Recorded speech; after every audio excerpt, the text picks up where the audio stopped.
సాగర తీరాన జనసేనాని పవన్ దుమ్ము రేపనున్నారు. విశాఖలో జనసేన 3 రోజులు కార్యక్రమాలు అనగానే ఒక్కసారిగా రాజకీయం వేడెక్కింది. అసలు ఇంత సడన్ గా పవన్ ఇంత పెద్ద సభ ఎందుకు పెడుతున్నారు? అసలు ఆ 3 రోజుల్లో ఏం జరగనుంది? పవన్ కళ్యాణ్ ఏం మాట్లాడతారో అన్న ఉత్కంఠ సర్వత్రా నెలకొనింది. ఇప్పటికీ చాలా మంది సీనియర్ లీడర్లు జనసేనలో చేరేందుకు కాచుకొని కూర్చొని ఉన్నారు. మరి అలాంటి వారికి గేట్లెత్తుతారా? జనసేన భారీ కార్యక్రమానికి శ్రీకారం చుట్టడం వైసీపీకి టెన్షన్ పుట్టిస్తోందా?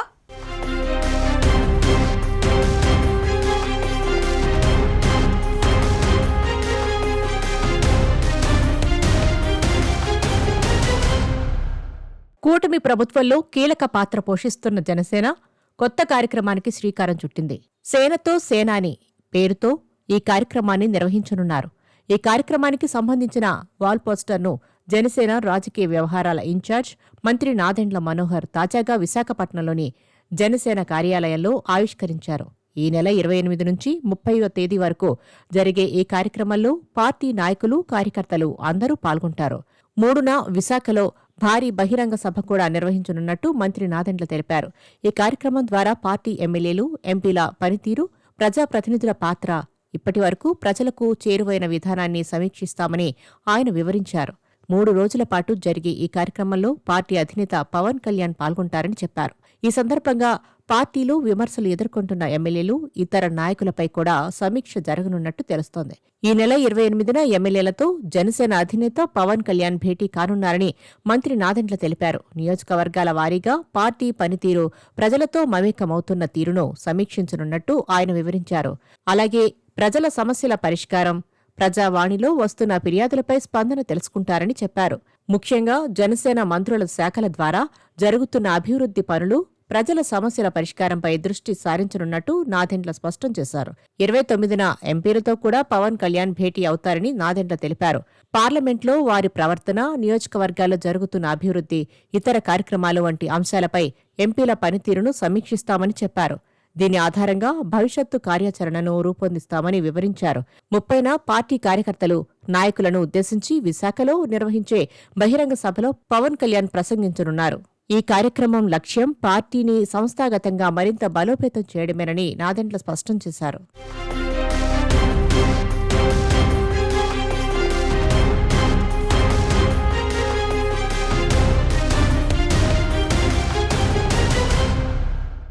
ఏపీ రాజకీయాల్లో 2029 ఎన్నికల్లో జనసేన వ్యూహం ఏ దిశగా మారుతుందన్న దానిపై ఇప్పటికే చర్చలు ప్రారంభమయ్యాయి.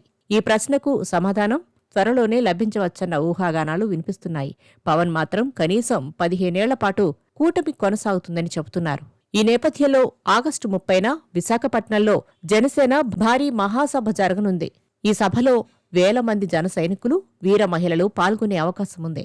పవన్ కళ్యాణ్ పుట్టినరోజు వేడుకలతో పాటు ఈ సభ రాజకీయ రంగంలో ప్రత్యేక ప్రాధాన్యతను సంతరించుకోనుంది. ముఖ్యంగా భారీ భవిష్యత్తు మార్గదర్శకత్వంపై పవన్ ఏ సంకేతాలిస్తారన్న దానిపై అందరి దృష్టి కేంద్రీకృతమైంది.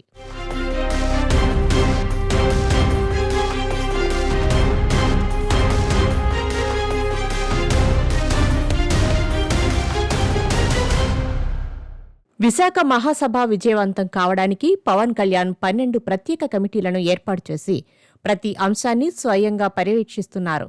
ఇది ఈ సభకు ఆయన ఇచ్చే ప్రాధాన్యతను స్పష్టంగా తెలియజేస్తుంది. జన సైనికులు మాత్రం ఈ సభలో పవన్ ఏం మాట్లాడతారు అని ఆతృతగా ఎదురుచూస్తున్నారు. పవన్ కళ్యాణ్ సినీ ఇమేజ్ కూడా ఈ సభకు అదనపు ప్రాధాన్యత తెచ్చిపెడుతోంది. ఆయన హీరోగా నటించిన తాజా చిత్రం ఓజీ విడుదలకు ముందే ఈ సభ జరగడం అభిమానుల్లో ప్రత్యేక ఉత్సాహాన్ని రేకెత్తిస్తోంది. ఈ సమయానికే సభ జరగడం రాజకీయ, సినీ వర్గాల్లో చర్చనీయాంశమైంది. అభిమానులు పవన్ నుంచి ఎలాంటి కొత్త ప్రకటన వస్తుందా అని ఆతృతగా ఎదురుచూస్తున్నారు. కొందరు ఈ సభలో ఆశ్చర్యపరిచే నిర్ణయం రావచ్చునని ఊహిస్తున్నారు. జనసేన భవిష్యత్ వ్యూహం, కూటమి రాజకీయాలపై పవన్ తీసుకునే నిర్ణయాలు పార్టీ దిశను నిర్ణయించే అవకాశం ఉందని భావిస్తున్నారు. ఈ సభ రాష్ట్ర రాజకీయాల్లో కీలక మార్పులకు సంకేతమిచ్చే వేదికగా మారబోతుందన్న అభిప్రాయం వ్యక్తమవుతోంది. మొత్తానికి విశాఖపట్నం మహాసభ పవన్ కళ్యాణ్ వ్యక్తిగత, రాజకీయ జీవితాల్లో కీలక మలుపుగా నిలవనుందనే చెప్పవచ్చు.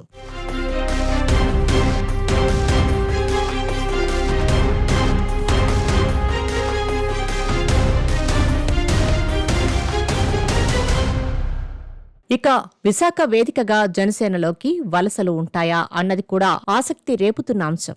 ఎందుకంటే ఇప్పటికే జనసేన కండువా కప్పుకునేందుకు చాలా మంది తహతహలాడుతున్నారు. అవంతి శ్రీనివాస్, గ్రంథి శ్రీనివాస్ లాంటి వారు వైసీపీకి రాజీనామా చేసి చాలా కాలమైంది. ఆ ఇద్దరూ బలంగా జనసేన తలుపులు తడుతున్నారంటూ చాలా కాలంగా ప్రచారంలో ఉంది. మరి అలాంటి నేతలకు పవన్ గేట్లు ఎత్తుతారా? బలమైన నేతలను చేర్చుకునే కార్యక్రమం గనక ఉంటే ఎవరిని చేర్చుకుంటారు? ఆ రోజు ఎంతమంది చేరతారు? ఇలా చేరికల విషయమై కూడా రాజకీయ వర్గాల్లో ఆసక్తికర చర్చ జరుగుతోంది.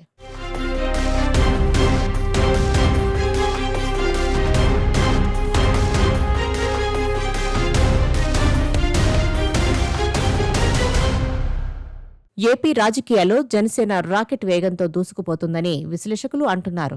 ప్రస్తుతం జనసేనకు 21 మంది ఎమ్మెల్యేలు ఉన్నప్పటికీ రాష్ట్రంలోని మిగతా నియోజకవర్గాల్లో కూడా పార్టీ బలపడేలా చర్యలు తీసుకుంటున్నారు పవన్ కళ్యాణ్. తటస్థంగా ఉన్న వారితో పాటు వైసీపీలో ఇబ్బందులు ఎదుర్కొంటున్న పలువురు నాయకులు కూడా జనసేనలో చేరేందుకు సిద్ధంగా ఉన్నారని టాక్. నియోజకవర్గాల పునర్విభజన జరిగితే సీట్లు పెరుగుతాయి.